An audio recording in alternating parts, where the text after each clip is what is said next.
After it started to snow and sleet about 2 hours ago, an alarming amount of ice collected on the trees, power lines, and roads. Since the city was still slightly traumatized by the great ice event of 9 years ago, the cold fury cleared the staff and players from the arena and locked it down. A game is scheduled for tomorrow, which is still tentatively on, but that will depend on how hard we actually get hit.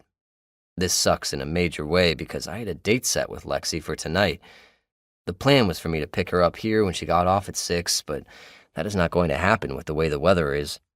The governor's office has relayed to the news stations, which in turn have relayed to the masses, that everyone is encouraged to stay off the roads and inside. This means most businesses will be shut down, so no fancy dinner with Lexi. Yet here I am at the grind because I'm worried about Lexi driving home. She and I have texted several times over the last few days, and I was even compelled to call her after our game last night in New York. I knew it was late, but I also knew she'd be up because I texted with her plenty of times in the late hours. During the phone call last night, I'd learned that she drives a very tiny car, which would surely cause massive injury and potentially death if she were to slide off the road or get hit by something bigger.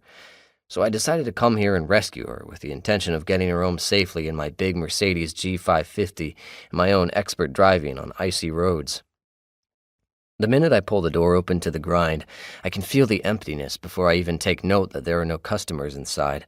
It's eerily quiet, no babble of people talking, no hiss of espresso machines, no cups rattling against tabletops.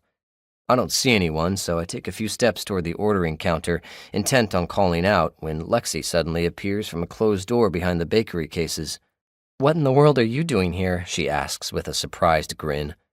"Came to drive you home," I tell her. She rolls her eyes at me, and it's cute for sure. "I told you I'm fine." And she had indeed told me that via text a few hours ago when I gave her a heads up our date was looking like it was a no-go. "I decided not to believe you," I tell her with an answering grin. "And I hope to hell you don't have to stay here and work until 6. The roads are getting really bad." Lexi shakes her head as she bends down briefly behind the counter and pops back up with a heavy coat and her purse in her hands. "I'm actually ready to go. I just finished closing out the day's books for Georgia.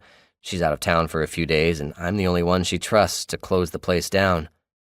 "Good," I say with relief as she puts her purse on the counter briefly so she can get her coat on. "Let's get going then." Lexi comes out from behind the counter, pulling a set of keys from her purse. "You know, I really didn't need you to drive me home. I am from Connecticut and have driven on an icy road or two before." "Yeah, but not with thousands of freaked-out Southerners who do not know how to drive icy roads. Your car is too small to protect you if you were to get in an accident. Besides that, I like being bossy and doing the opposite of what people tell me to do. It's this whole power control issue I have."